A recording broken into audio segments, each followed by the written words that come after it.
Bismillahirrahmanirrahim. Assalamualaikum warahmatullahi wabarakatuh. Hai anak-anakku, siswa-siswi kelas 6. Bagaimana kabar kalian? Apa pelajaran kita sekarang? Sebelum kita mulai pelajaran kita, Ustadz Rojak akan selalu berpesan mengingatkan untuk diri Ustadz Rojak sendiri dan juga kepada anak-anak sekalian bahwasanya kita harus selalu melakukan 3M. Apa itu 3M? M yang pertama adalah memakai masker. M yang kedua adalah mencuci tangan dengan sabun dengan air yang mengalir. M yang ketiga adalah menjaga jarak. Ya, jangan lupa itu selalu harus kita lakukan. Ya, kita mulai pelajaran kita, pelajaran pendidikan agama Islam dan budi pekerti dengan bersama-sama membaca Al-Basmalah. Bismillahirrahmanirrahim. Anak-anakku, siswa-siswi kelas 6, kita memasuki pelajaran 4, yaitu tentang perilaku terpuji. Yang pertama, memiliki perilaku jujur. Makna jujur. Apa sih yang dimaksud dengan jujur? Jujur adalah apabila perkataan atau pernyataan seseorang sesuai dengan kenyataan yang sesungguhnya. Tidak dibuat-buat, tidak ditambah, dan tidak dikurangi. Itulah pengertian tentang jujur, ya. Perkataan atau pernyataan seseorang sesuai dengan kenyataan yang sesungguhnya, tidak dibuat-buat, tidak ditambah, dan tidak dikurangi. Kejujuran berkaitan erat dengan peristiwa yang sebelumnya terjadi. Maksudnya apa? Maksudnya pernyataan yang diucapkan seseorang sesuai dengan apa yang telah dilakukannya. Dia tidak menambah atau mengurangi informasinya. Jujur merupakan cermin kepribadian seorang muslim. Kejujuran merupakan ukuran tertinggi dalam kehidupan setiap muslim. Seorang muslim yang jujur akan banyak teman dan disukai oleh semua orang, baik orang tua, guru, dan teman-temannya, karena jujur adalah sikap yang mulia. Nah, berikut ini adalah cerita tentang kejujuran. Ya, Ustadz Rojak akan membacakannya. Kalian dengarkan dengan seksama. Uang ibu yang hilang. Ya, ceritanya. Uang yang berada di dalam dompet ibu hilang. Jumlahnya tidak seberapa, hanya 5.000 rupiah. Akan tetapi, ibu hanya ingin mengetahui siapa yang mengambil tanpa izin. Ibu tidak suka jika anak-anaknya mengambil sesuatu tanpa izin, karena itu tindakan pencuri. Ibu tidak mau anak-anaknya menjadi pencuri. Oleh karena itu, ibu ingin menanyakan kepada anak-anaknya perihal hilangnya uang di dompetnya. Ibu bertanya kepada Firman, "Kakak tahu dompet ibu yang di atas kulkas?" Kakak Firman menjawab, "Kakak tidak melihat dompet ibu karena dari tadi kakak sedang belajar di kamar." Di saat ibu dan kakak berbicara, Firly datang sambil membawa es krim. Ibu bertanya kepada Firly, "Wah, enak kayaknya, Dik. Dapat uang dari mana untuk beli es krim?" "Itu mah, aku dapat es krim dari Mas Sadi yang jualan bakso di depan puskesmas," jawab Firly dengan terbata-bata. Ibu menjawab, "Mas Sadi baik ya, tapi ibu sedang bingung nih. Uang 5.000 ibu hilang. Tidak tahu siapa yang ambil. Ibu yakin kalian berkata jujur?" Firly tiba-tiba menjadi cemas. Ibu menangkap perubahan raut muka Firly. "Adik, kenapa? Kok jadi aneh begitu, seperti ada yang mau disampaikan?" Firly menjawab, "Itu bu, kalau ibu bertanya tentang uang 5.000 rupiah di dompet ibu, aku yang ambil. Jadi, waktu aku lagi bermain di sekitar lapangan puskesmas, aku melihat orang tua yang kelaparan dan tidak bisa melihat. Akhirnya aku ambil uang ibu. Aku sudah panggil ibu, tapi ibu tidak jawab. Jadi, Aku ambil lalu dibelikan bakso Mas Sadi. Tapi tidak tahu kenapa setelah aku beli bakso Mas Sadi untuk orang tua itu, aku malah dibelikan es krim ini. Aku tidak bermaksud mengambil diam-diam dan juga tidak bohong ke ibu tentang es krim ini. Aku minta maaf kalau sudah membuat ibu bingung. Aku jujur kok bu, tidak bohong. Kalau ibu tidak percaya, ibu telepon Mas Sadi saja. Ibu menjawab, ibu bangga sama kamu dik. Ibu percaya sama kamu, tapi lain kali setelah kamu mengambil harus cepat-cepat kasih tahu ibu sehingga ibu tidak bingung. Nah, kesimpulan cerita di atas adalah yang pertama, Firly adalah anak yang suka menolong. Akan tetapi ada kesalahan kecil yang membuat Firly harus meminta maaf kepada ibu, yaitu tidak meminta izin kepada ibu saat mengambil uang. Yang kedua, kesimpulannya, ibu bangga karena Firly suka menolong dan telah berkata jujur. Kejujuran Firly membuat permasalahan mengenai hilangnya uang itu selesai. Yang ketiga, kesimpulannya, jujur membuat orang tidak keliru dalam mengambil keputusan, informasi, dan penilaian terhadap apapun. Nah, yang kedua, membiasakan perilaku jujur. Setiap orang harus berperilaku jujur, baik dalam perbuatan maupun perkataan. Allah Subhanahu wa taala mencintai orang-orang yang berperilaku jujur. Allah Subhanahu wa taala berfirman, Bismillahirrahmanirrahim. Ya ayyuhalladzina amanu taqullaha wa qulu qawlan sadida. Yuslih lakum a'malakum wa yaghfir lakum dzunubakum wa may yuti'illaha wa rasulahu faqad faza fawzan 'azima. Yang artinya, wahai orang-orang yang beriman, bertakwalah kamu kepada Allah dan ucapkanlah perkataan yang benar. Niscaya Allah akan memperbaiki amal-amalmu dan mengampuni dosa-dosamu. Dan barang siapa menaati Allah dan Rasulnya, maka sungguh dia menang dengan kemenangan yang agung. Quran Surah Al-Ahzab ayat 70-71. Orang yang jujur selalu dipercaya oleh banyak orang, baik di rumah, sekolah, dan lingkungan tempat tinggal serta bermain. Sebaliknya, orang yang suka berbohong selalu dibenci dan tidak dipercaya oleh orang lain dimanapun. Rasulullah SAW sebagai panutan umat Islam tidak pernah berbohong. Beliau selalu berkata jujur dalam kehidupannya. Karena kejujurannya, bangsa Quraisy Mekah memberi gelar Al-Amin, yang artinya Al-Amin itu adalah orang yang dipercaya. Gelar tersebut didapatnya sebelum diangkat menjadi Rasul. Kejujuran Rasulullah selalu membawa keuntungan untuk dirinya dan orang lain. Salah satu contohnya ketika beliau berdagang. Beliau berdagang jujur. Beliau selalu memberitahukan keadaan barang yang beliau dagangkan. Baik atau buruknya barang yang Rasulullah dagangkan selalu disampaikan kepada pembeli sehingga pembeli tidak kecewa atas kualitas barang yang dibeli. Oleh karena itu, banyak pembeli yang senang belanja di tempat Rasulullah sehingga beliau pun mendapatkan untung yang banyak. Selain kepercayaan dan keberuntungan yang didapat, orang yang jujur hidupnya selalu tenang karena tidak perlu menutup-nutupi sesuatu. Sebaliknya, orang yang bohong hidupnya tidak tenang karena orang yang bohong takut jika kebohongannya terbongkar atau orang yang dibohonginya mengetahui kebenarannya, setiap hari akan selalu cemas, was-was, dan tidak tenang. Yang ketiga, manfaat berperilaku jujur. Kejujuran banyak membawa manfaat. Antara lain, yang pertama adalah dicintai Allah. Tuh ya manfaatnya. Manfaat berperilaku jujur, dicintai Allah. Jujur adalah perintah Allah. Orang yang jujur berarti telah menjalankan perintah Allah. Allah sangat mencintai hambanya yang taat kepada perintahnya. Yang kedua, manfaatnya adalah mendapatkan kepercayaan orang lain. Orang yang jujur akan dipercaya oleh orang lain karena dalam berbicara dan berbuat selalu apa adanya, tidak ditambah atau dikurangi. Yang ketiga, manfaatnya adalah disayangi oleh semua orang.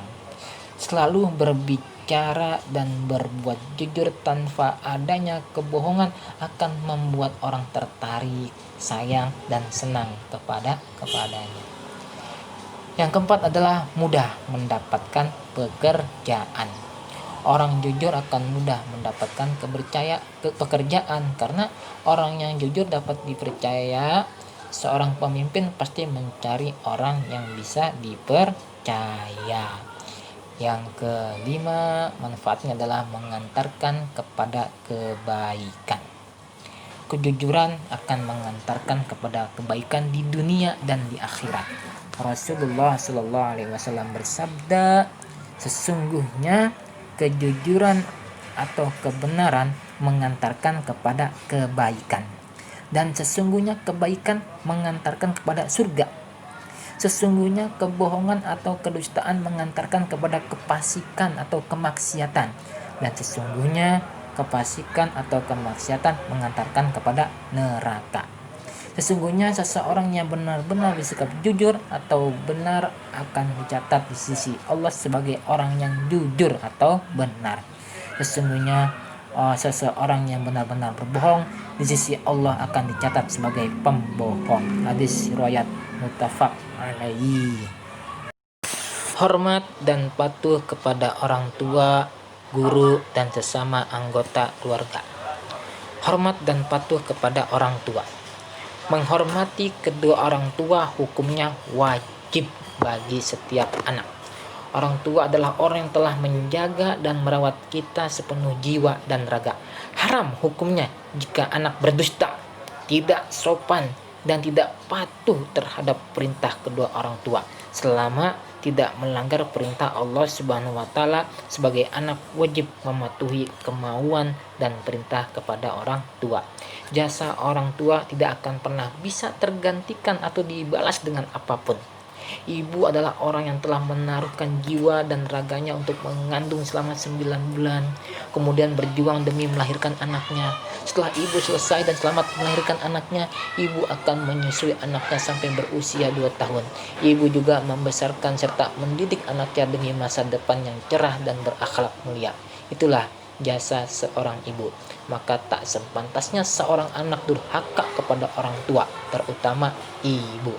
Rasulullah Shallallahu Alaihi Wasallam bersabda, an Abi Hurairah radhiyallahu anhu qala, jaa rajulun ila Rasulillah Shallallahu Alaihi Wasallam wa qala, ya Rasulullah, man ahaqqun nasi bi husni sahabati, qala ummuka, qala thumma man, qala thumma ummuka, qala thumma man, qala thumma ummuka, qala thumma man, qala thumma abuka. Artinya dari Abi Hurairah, dia berkata, seorang laki-laki datang kepada Rasulullah Sallallahu Alaihi Wasallam sambil berkata, wahai Rasulullah, siapakah orang yang paling baik, yang paling berhak aku berbakti kepadanya? Beliau menjawab, ibumu. Dia bertanya lagi, kemudian siapa? Beliau menjawab, ibumu. Dia bertanya lagi, kemudian siapa? Beliau menjawab, ibumu. Dia bertanya lagi, kemudian siapa? Beliau menjawab, kemudian ayahmu. Hadis riwayat Bukhari. Ayah adalah orang yang rela menaruhkan jiwa raganya untuk mencari nafkah demi kehidupan keluarga. Ayah pula yang telah melindungi anak serta seluruh anggota keluarganya dari semua gangguan. Di tangan ayah keselamatan dan kesejahteraan keluarga disandarkan. Ibu dan ayah bersama-sama membesarkan, mengasuh, dan mendidik kita dengan penuh kesabaran dan kasih sayang sampai kita tumbuh menjadi anak yang sehat, cerdas, dan baik. Itu sebabnya orang tua tidak boleh dibentak, dibohongi, dan dicaci. Kita harus menghormati dan mentaati kedua orang tua. Tidak ada yang bisa membalas kebaikan kedua orang tua. Hormati dan sayang mereka seperti mereka menyayangi kita sampai sekarang. Hormat dan patuh kepada guru. Peran guru di sekolah sangat penting untuk membantu mengembangkan pengetahuan. Berkat pendidikan bapak dan ibu guru, generasi muda bisa menjadi seseorang yang berguna dan meneruskan masa depan bangsa, seperti presiden, anggota dewan, menteri, dan orang hebat lainnya. Orang-orang yang sukses dan hebat pasti pernah mendapatkan pendidikan dari seorang guru. Bayangkan, jika tidak ada guru yang mau mengajarkan membaca, bisa dipastikan generasi muda tidak ada yang bisa membaca, dan bangsa Indonesia akan diisi oleh penduduk yang tidak bisa baca tulis. Orang tua sebagai wali murid telah menitipkan dan mempercayakan anaknya kepada guru. Artinya, guru adalah pengganti orang tua di sekolah. Derajat guru di sekolah sama seperti orang tua di rumah. Mereka harus kita hormati dan patuhi setiap perintahnya. Gurulah yang mendidik kita dari yang semula kita tidak menjadi bisa, dan dari yang tidak tahu apa-apa menjadi tahu. Perintah hormat dan patuh kepada orang tua dan guru. Kedua orang tua dan guru adalah orang yang sangat berjasa bagi kehidupan, mulai dari lahir sampai tiada nanti. Jasa dan pengorbanan mereka tidak pernah bisa diukur, ditukar, dan dibalas dengan apapun. Mereka juga tidak pernah mengharap imbalan apapun dari anak atau muridnya. Sangat durhaka dan berdosa jika kita tidak berbakti, menghormati, dan menghargai mereka, apalagi sampai membiarkan dan menyia-nyiakan mereka. Allah Subhanahu wa taala melalui Rasulullah sallallahu alaihi wasallam sudah mengingatkan umatnya untuk menghargai dan menghormati mereka. Allah Subhanahu wa taala berfirman, Bismillahirrahmanirrahim, wa qada rabbuka alla ta'budu illa iyyahu wa bil walidaini ihsana. Imma yablughanna 'indakal kibaru ahaduhuma aw kilahuma fala taqul lahumā uffin wa la tanharhuma wa qul lahumā qawlan karīmā. Yang artinya, dan Tuhanmu telah memerintahkan agar kamu jangan menyembah selain Dia, dan hendaklah berbuat baik kepada ibu bapa. Jika salah seorang di antara keduanya atau kedua-duanya sampai berusia lanjut dalam pemeliharaanmu, maka sekali-sekali janganlah engkau mengatakan kepada keduanya perkataan "ah", dan janganlah engkau membentak keduanya, dan ucapkanlah kepada keduanya perkataan yang baik. Quran Surah Al-Isra ayat 23. Dan selanjutnya Allah Subhanahu wa taala berfirman, wahfid lahuma janahadz-dzulli minar rahmati wa qul rabbirhamhuma kama rabbayani shaghira.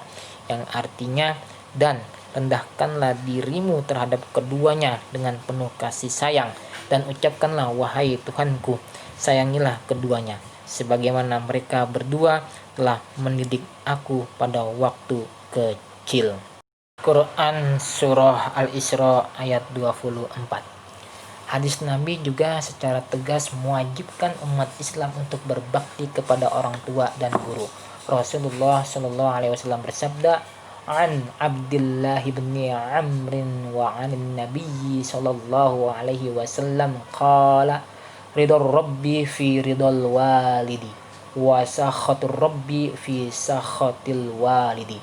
Rawahu At-Tirmidzi. Artinya, dari Abdullah bin Amr dari Nabi Shallallahu Alaihi Wasallam, beliau bersabda, keridhaan Allah tergantung pada keridhaan orang tua, dan kebencian Allah tergantung pada kebencian orang tua. Hadis riwayat Tirmizi. Yang keempat, cara hormat dan patuh kepada orang tua dan guru. Setiap anak harus berbakti dan menghormati orang tua. Berikut ini beberapa cara hormat dan patuh kepada orang tua. Yang pertama, mengikuti semua nasihatnya yang baik dan tidak melanggar perintah agama. Yang kedua, bersikap hormat, sopan santun, dan rendah hati, serta lemah lembut dalam bertindak dan bertutur kata. Yang ketiga, tidak menyakiti perasaan hatinya. Yang keempat, tidak berkata kasar atau kotor kepada mereka. Yang kelima, membantu orang tua dalam semua hal, baik tenaga, pikiran, dan harta benda.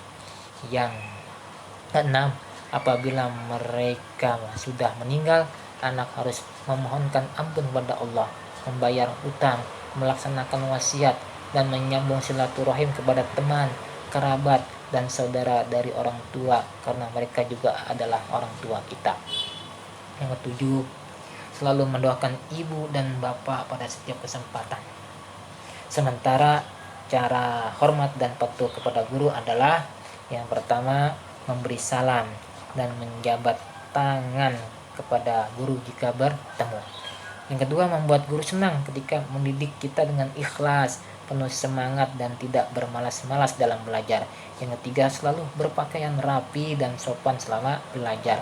Yang keempat, selalu mendengarkan, memperhatikan dan tenang saat guru sedang menjelaskan pelajaran. Yang kelima, bertanya kepada guru dengan cara dan bahasa yang baik dan sopan jika belum paham. Nah, manfaat hormat dan patuh kepada orang tua dan guru. Manfaat hormat dan patuh kepada orang tua antara lain adalah yang pertama, mendapatkan ridho Allah dan terhindar dari murka Allah Subhanahu wa taala. Karena ridho Allah bersama ridho orang tua. Yang kedua, manfaatnya mengantarkan kita kepada kesuksesan karena berkat doa kedua orang tua kita. Yang ketiga, doa anak akan menjadi amal bagi kedua orang tua, karena salah satu amal yang tidak putus setelah manusia mati adalah doa anak soleh. Ya. Sementara manfaat hormat dan patuh kepada guru yaitu adalah yang pertama, mendapat ilmu yang bermanfaat. Yang kedua, disayang dan dicintai guru. Yang ketiga, diberi kemudahan dalam menerima ilmu yang diajarkan. Demikianlah penjelasan tentang perilaku terpuji perihal perilaku jujur. Tugas kalian adalah mengerjakan latihan uji diri 1 ya, nomor 1 sampai dengan nomor 5 dikerjakan dan kirimkan melalui WhatsApp berupa foto. Baik anak-anakku, demikianlah pelajaran kita pada kesempatan hari ini. Kita tutup dengan sama-sama membaca Alhamdulillah. Alhamdulillahirabbil alamin. Syukran, terima kasih. Saya akhiri dengan mengucapkan salam. Wassalamualaikum warahmatullahi wabarakatuh.